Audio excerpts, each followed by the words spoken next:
So let's bring ourselves in prayer. Let's close our eyes and open our hearts, feeling the presence of Master Jesus here with us in this moment, and giving thanks for this wonderful time of the year when we collectively around the world remember the birth of the Christ. And we look inside of ourselves in gratitude and look for the infinite love that is within each and every one of us. And where can that be born in us? We have this opportunity every day to choose love. Love is something we all desperately need and is our most powerful lesson to learn to give in this lifetime. And so we give thanks for the power of love. We give thanks for this beautiful legacy that our friend and teacher, Master Jesus, has brought to us. And as we remember this Christmas season, let us also remember that source of infinite love is also within us. And may we give that gift freely. May the peace of Jesus be with each and every one of us, and may God bless us all. And so it is. Amen.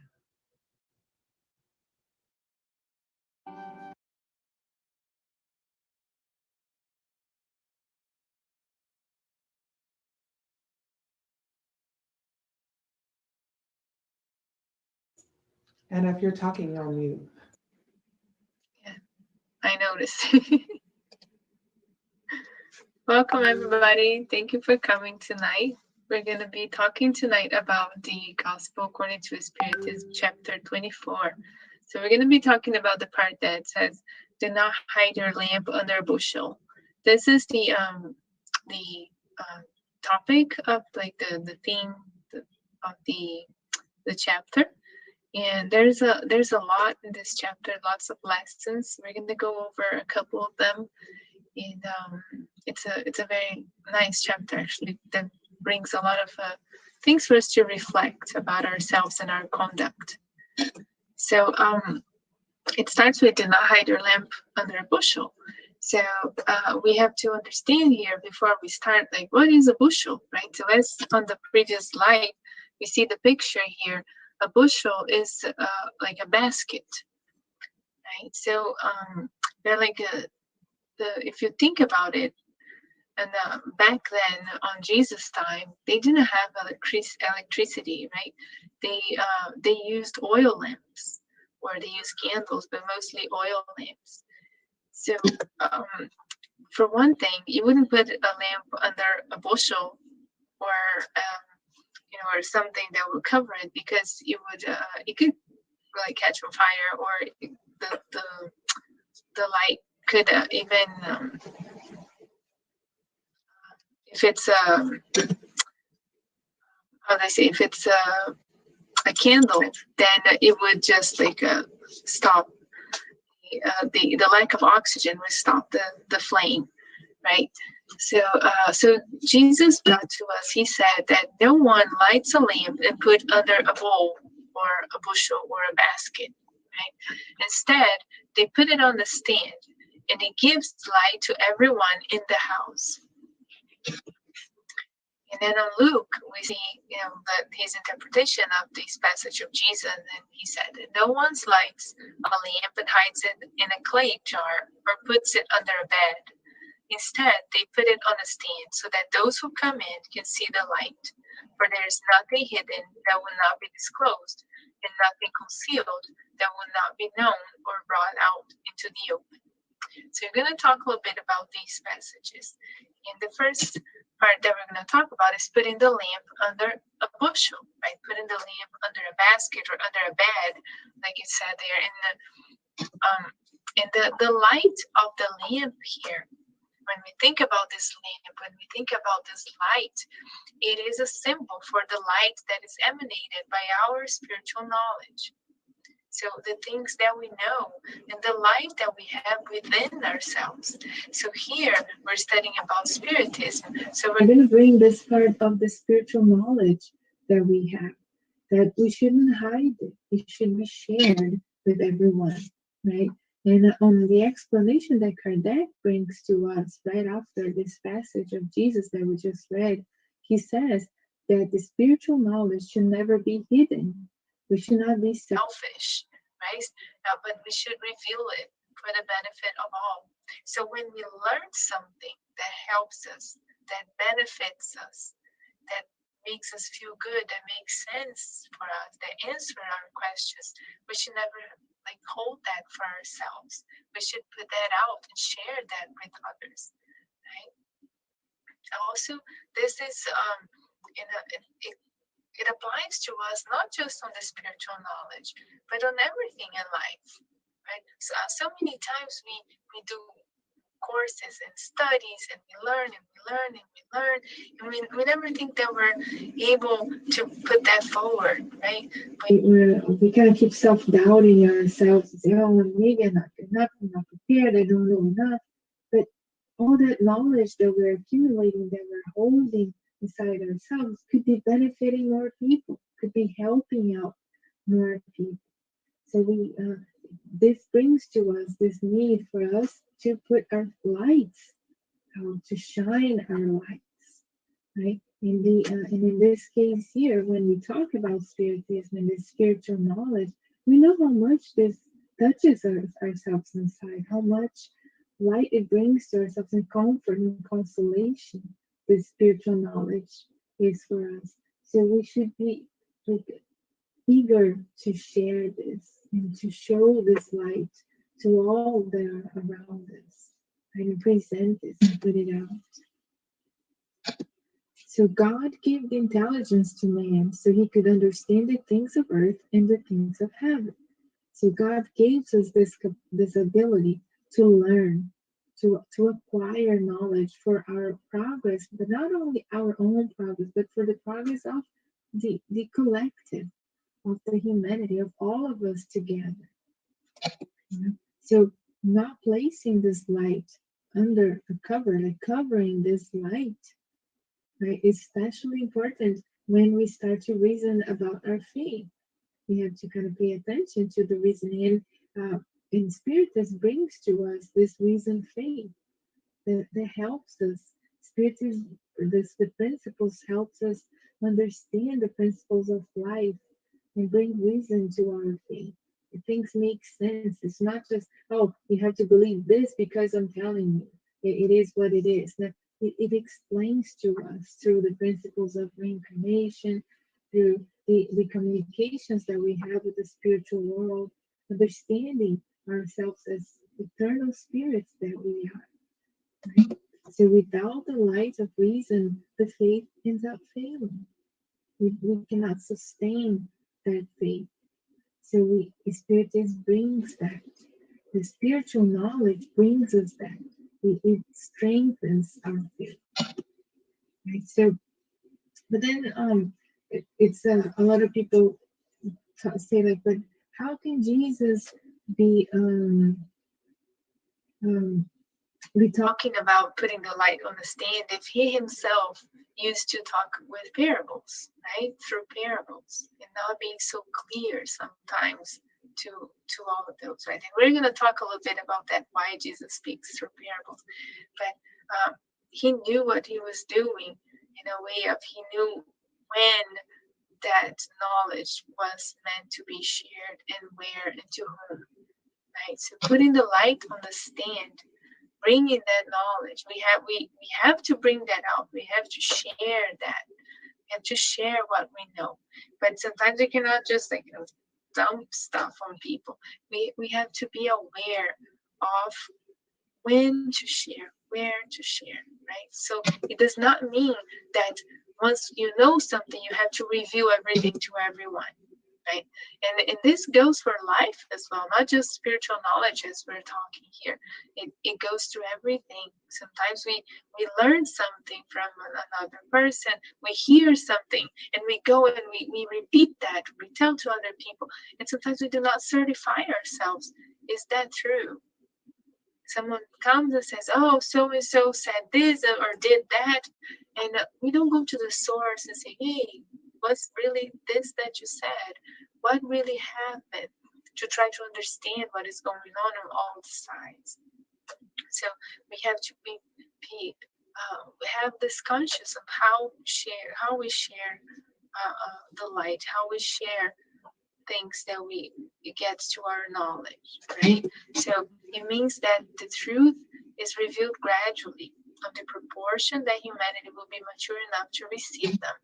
So not just we have to understand, to know when we share things, but we also have to understand when things are going to be shared to us, when we're going to come in contact to those things, to more knowledge, to more understanding. Because a lot of times we might not be prepared for that, right? So putting the light on the stand inside a room, right? Jesus said, don't put it under, put it on the stand in this room so everybody can see and receive that light. However, in order to see the light that is there on that pedestal, on that stand, whatever it is, we must enter that room. We must enter that. We have to be active in searching for that light. We must search for the light.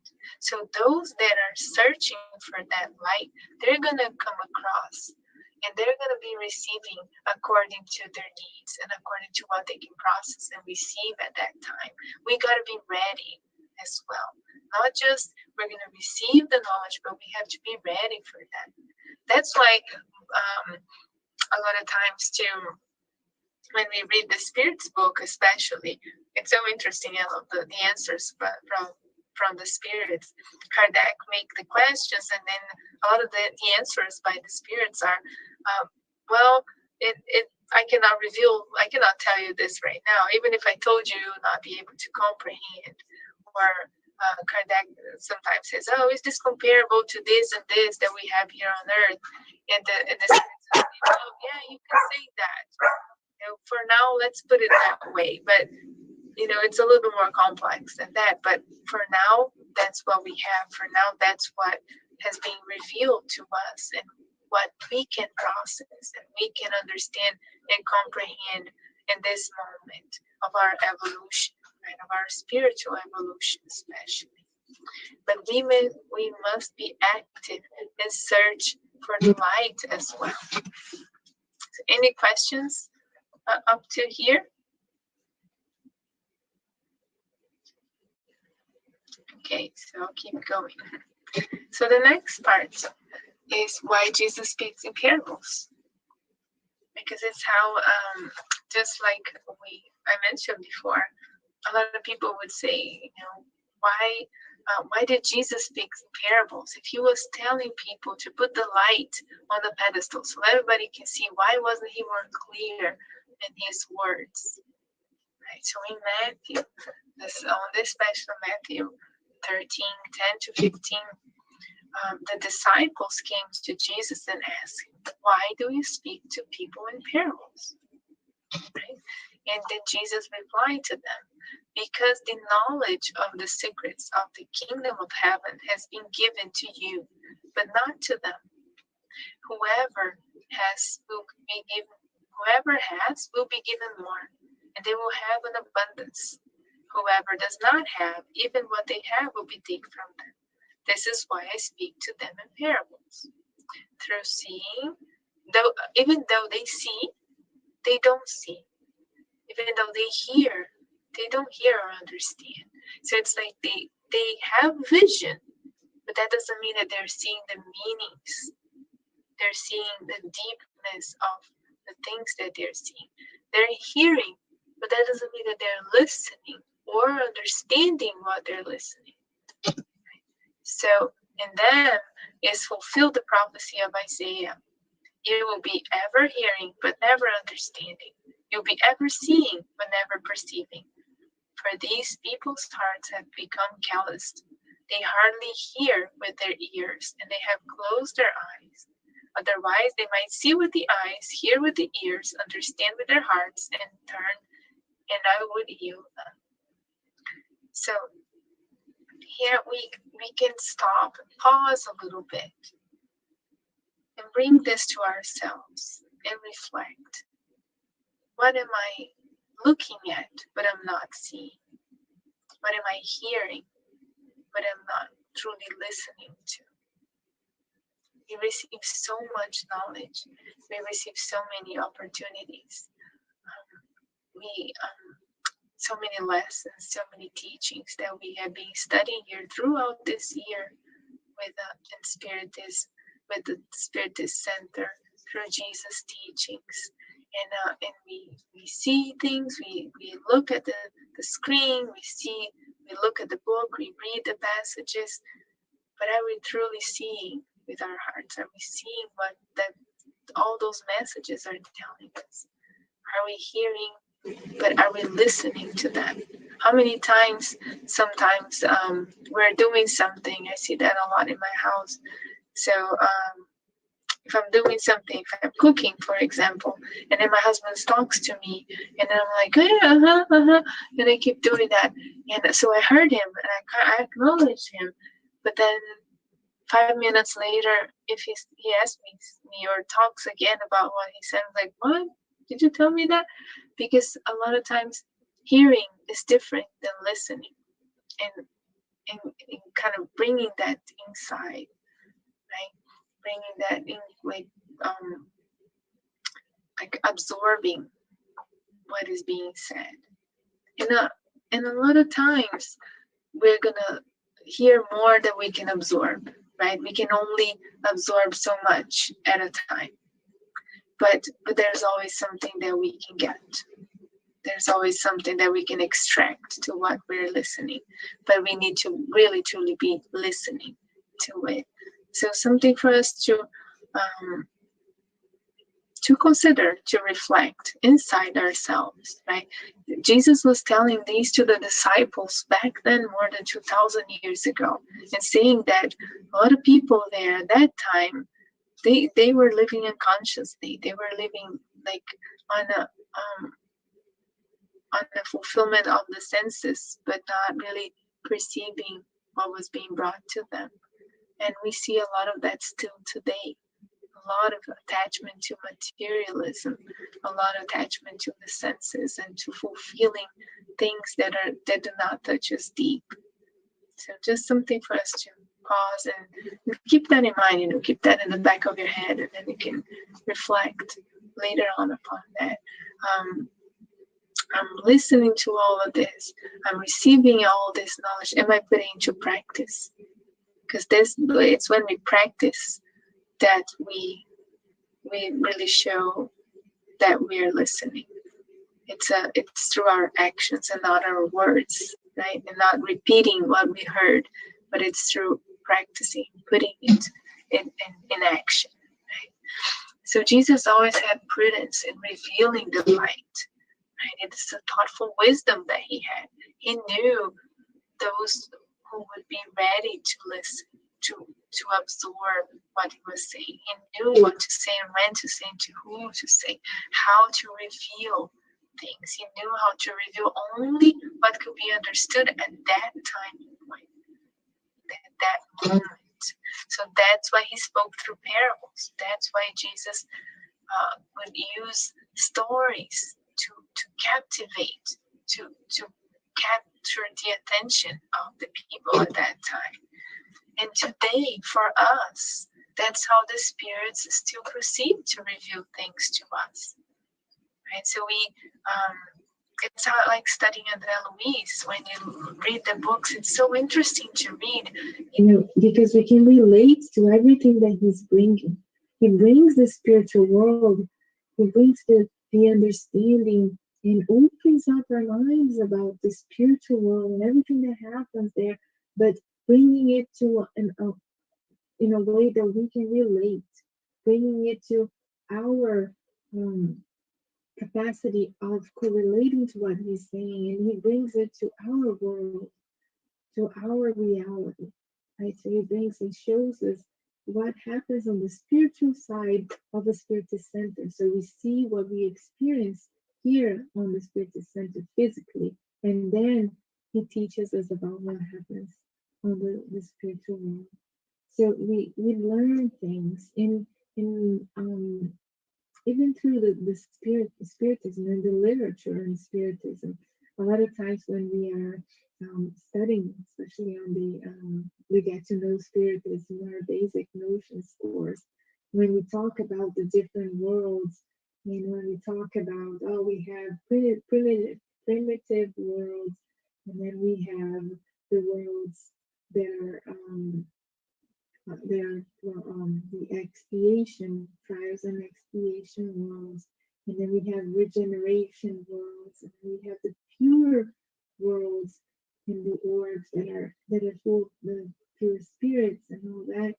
And there's always every time, every semester, there's a question like, so what is a book that talks more about the pure spirits world, the pure worlds, the worlds of happiness and joy, and we're like we don't really have much about uh, much literature telling us about those worlds and how things are there. Because right now, there's some things that are not supposed to be revealed to us because we would not comprehend.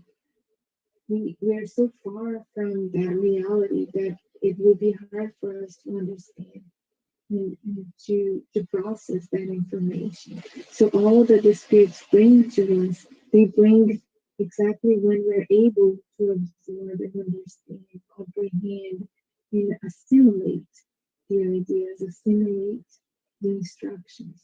So the spirits also talk to us and bring knowledge to us according to our point of evolution, to according to what we can understand in the moment that we are. And that's how And we yes. just something that came to my mind. I remember when I started reading the gospel, in the beginning of the gospel, it talks a little bit about the philosophers, right, from Greece, and how the message that they had, it also goes in the same way of the messages that Jesus brought. And to me, I remember when I read that for the first time, I was like, wow, yes, it makes total sense. And then, right now with what you were talking about, the information of pure worlds and how that's not yet available to us because we don't have, the comprehension, we don't have the means to understand that. I kind of think that it was the same thing, the philosophers and Jesus, if they were just, open, so open in talking the truth, in talking about the spiritual life and all of that. Of course, people in that time would not be ready to listen the very words, very own words, without the parables and all of that. So I don't know, I just thought that this example also goes in the same line with what you were saying. Yeah, that's awesome. That's great that you brought that up. Especially, That's actually, like, if we haven't read chapter 1 of the gospel and then the introduction of the gospel as well, it's a good thing to do, because it talks about, like Anjana said, talks about the philosophers and the prophets, and also the people that Jesus used to talk to, that show up in the parables, that show up, like, so it talks about the Pharisees, and explains what the characteristics of those of each of those people, so we can better understand the passages and the parables that Jesus used to talk to. And it makes total sense, like you said. That's a great thing that you brought up. So because those like Socrates and Plato, all those philosophers, they were already part of the preparing the way for when Jesus got here too. So it was all in the plan, right, for the evolution of our planet. So and another thing that so bringing back to the parables and the way that Jesus talked through parables, one thing is we see the wisdom in Jesus' way of speaking and sharing, revealing this light to people, because we see that when he was talking to the pheasants, when he was talking to the people that were working on the fields, When he was talking to those people, he used the parables of the sower, the mustard seed, the chaff and the wheat. So he talked in the way that they would understand. He spoke in their language. He brought the teaching, he brought the wisdom, the light, the understanding for them, but in a way that they would comprehend because he was talking on their language. When he talked to the fishermen, he used the fish parable. He talked on their language again. He brought the stories. Parables are like stories, right? But stories that would kind of involve where they were. He went to where they were and talked to them in their language. So at the banquets and the festivities, he always talked about the talents, about the treasures, and so on. And with each parable that we see Jesus talking about, he made sure that he would bring that knowledge in a way that it would be understood by all those that were listening. Right? So when we're talking about, so let me go with the slide here. So Jesus, so this is what I said, like Jesus opted to speak in parables in order to put things in perspective, comparing the teachings to situations that the people at the time would relate and thus comprehend, right? So his words were always like full of allegories, right? Always full of figures and characters. They were really stories, right? And he didn't speak that way just to entertain, right? He wanted to generate reaction on those that were listening to him, so they would be able to understand the meaning that he was bringing with that teaching. So it was a very there was so much wisdom behind Jesus' words every time that he said something, right? So then there's this part right there in the beginning that we read that said, "For there is nothing hidden that will not be disclosed, and nothing concealed that will not be known or brought out into the open." So this was right there on the beginning when we read about not hiding the lamp under the bushel, right? So for this, when Jesus says that there's nothing hidden that will not be disclosed, nothing concealed that will not be known, brought out to the open, does not mean that we can understand all the mysteries that are in life. What this means is that one day these mysteries will be revealed to us, right? So right now, and at the time of Jesus, not everything could be revealed to everyone, right? Because it will not be understood. But there will be one day when the veil that we carry with us will be open and things will be revealed to us. Because when being here in the Spiritist Center, learning through the eyes of Spiritism, right, through Spiritism lens, we learn the principles of reincarnation. We learn that we have multiple lives. And so when we are in this life, this particular incarnation where we are right now, what we see, what the eyes are able to see, is not the whole picture. Right? There's so much more behind what our eyes can see today. So in a lot of things cannot be disclosed to us in this moment, cannot be not just comprehended, but it's not time for it yet, right? But the things will be revealed to us. And when we talk about, I think I'm missing something that I wanted to say here. Let me come back. Well, I'll talk at the end. I see that I'm missing a slide. So the seeds of truth, right? So when we talk about the life, when we talk about bringing knowledge, bringing some lessons, teachings, whatever it is, everything has to come on its own time. Because when things are done out of season, when they're done out of place, the seeds that are planted on the ground will not germinate. Right? So everything has to come at its own time. And if it's not, so in sometimes what we are able to see but we are able to hear, the one that is right next to us is still not able to hear that same thing, not able to comprehend the same thing. And we have to be compassionate and understand, okay, that doesn't make us better or worse than anyone, because we might see things that they don't see, but they might see things that we don't see, right? But we need to be tolerant and understand what phase of evolution each one of us are. The things that I wanted to say, I'm going to come back there just because.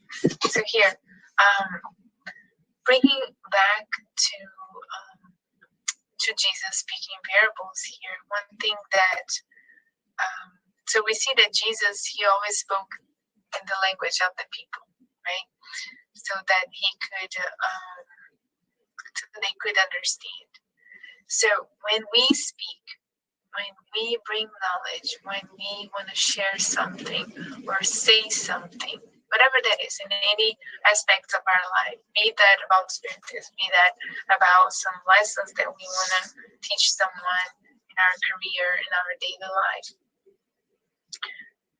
Sometimes we worry so much about the words and about our mouth, but that a lot of times when sharing knowledge, we should not just be worried about, we should be less worried about the mouth and more worried about the ears that are listening.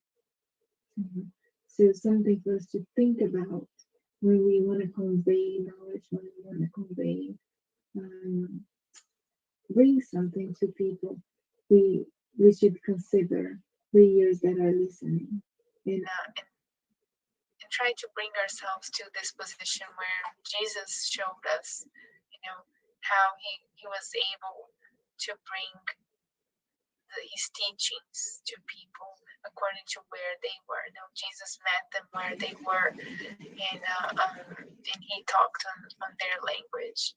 So for us, something for us to think as well and bring to us, especially inside the Spiritist Center, when we try to bring knowledge or try to share, and we're so eager to share everything that we learn because it's so wonderful for us.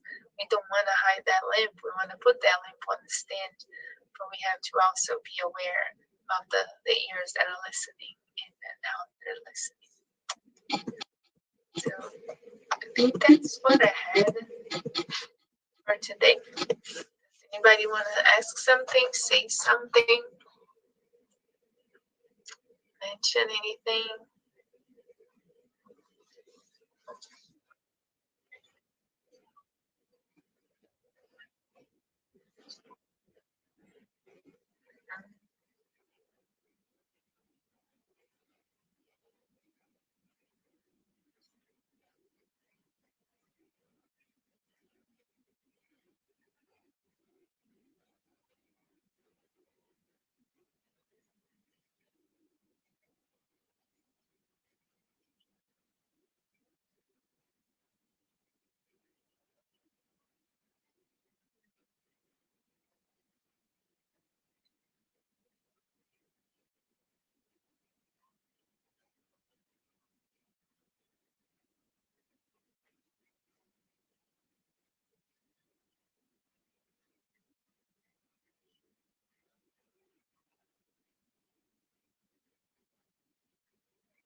So true. Thank you, Rafael. That was beautiful. Yeah, that's so true. It's definitely not outdated. You know, we need that so much today. Yeah, we still need that. That's why I like the book Jesus at Home, because it's filled with all these stories that Jesus told their disciples when they met at Simon Peter's house, and it kind of, we can bring it, even though those were told, you know, back then at Jesus' time, we can bring the teachings from those lessons for us, like today. You know, it's still, we're still at that level. You know, I think now we're starting to really listen and start to really see the meaning, understand and comprehend the meaning of everything that Jesus has taught us back then. You know, we have come many more times with through many more lives to finally be able to start opening up our minds and our hearts. And like you said, you know, it's a beautiful thing to be able to share something that is it's so dear to our hearts and has helped us so much. Like you said, at one point we stepped into a spiritist center and we received the message and we heard something good that comforted us, and it's kind of, it becomes our duty to share that, to bring that consolation. Yeah, especially in a world like today that is, you know, so many broken hearts and so many suffering, so much suffering that we see. Yeah. Wonderful. Thank you, everyone. Something I wanted to, yeah, so I wanted to say something, Anna. Yes. Thank you so much for the talk. And also, there's two things you said that just have been that just touched me really deeply inside. One was just the reminder to pay attention to what we see, but we're not really seeing, is to make sure we're really paying attention, and also to really listen with our hearts, to listen with our ears, to listen with our souls, to listen, you know, with love. Like there's so much that we miss because we don't offer our true presence to all of the gifts that are in front of us. And, you know, especially during this time of giving material things, it is, and that's our focus. Your reminder to really focus on those like listening spiritually and seeing spiritually are really, really important. I just wanted to thank you for that. Thank you, Carl. That's very nice. Yeah. Wonderful. So now we're going to prepare for the passes. Let's make sure that we have some water by our side. If you guys want to share something or say something, you're welcome to do so after we're done here too. Okay?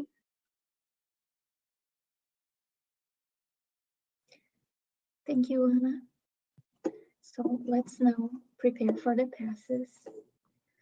Let's close our eyes, take a deep breath, and take a moment going inside of ourselves, elevating our thoughts and connecting with our guardian angels, and imagining Jesus right in front of us, his beautiful presence with his arms opened, smiling at us.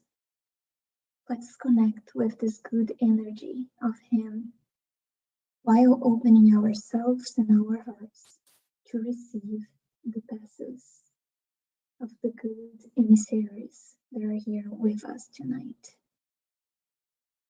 So in this moment, let's imagine a crystal and beautiful waterfall falling over us, falling at the top of our heads, through our whole body, cleaning us, cleaning all the thoughts and the feelings that we have inside of ourselves. Really cleaning all the sensations, all the illness, cleaning ourselves, all the illness, all the sensations, making us clean and light. Let's right now imagine this water also cleaning our thoughts, all the anxiety, all the self-harming thoughts that we might have. This beautiful water is falling over our heads and really cleaning ourselves, cleaning our souls, our aura, our spirit and very spirit, and also our physical body. At this moment, let's now proceed to the replenishing pass. Now that we feel clean and light, let's start imagining this beautiful light, this bright light over the crown, over the top of our heads. This rays of restoration are filling our whole body with good energy. It is replenishing ourselves, helping us to restore the energies in not only our physical, but our spiritual body as well. This light is providing us with strengthening good energies. We are absorbing this light through the pores, through our breath, and this light is really helping us to change our mental state and strengthening not only our physical body and our immune system, but also our aura, our spirit, and helping us to keep good thoughts during this beautiful time. Let's right now thank Jesus and the whole team of good spirits, asking them to spread this light also inside of our houses, making this light to spread inside of our houses and really touch every single person that lives with us, our family members, our friends, and also take the time to imagine this light in the places in which we work, really expanding and being bright inside of the places in which we work. We say thank you to God, and we say thank you to the good spirits. Finally, we also imagine this light inside of the hospitals and the houses of those who are in need, who are sick, and really need this beautiful and bright energy, restoring their physical body and also their spirit and their mental thoughts, with good energies, and with encouragement so they can fight this disease that they have. Let's say thank you to God once again, and thank you to all the good spirits who were here with us tonight. You may serve this water that it has been blessed right now by all this team of good spirits. You can serve this water to your family during this week.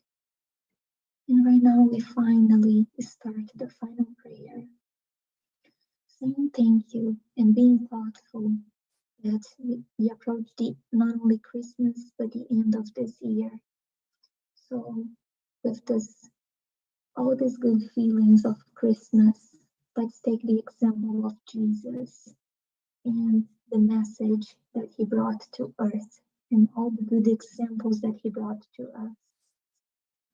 Let's be able during this time to really reflect and try to work inside of ourselves and see what we can do to be more like Jesus, how we can show love to the people that we live, that we work with, people in which we interact every day, how we can be more loving.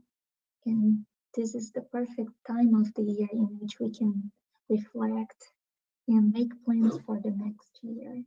With everything that we talked tonight about being the light, about progressing as spirits, may this new year also bring, this new opportunity so we can really work inside of ourselves, so we can really work in our improvements and with this new light and bring love to everyone in which we interact and touch. Thank you so much for being here today. Thank you, all the good spirits. Thank you, Jesus. So be it.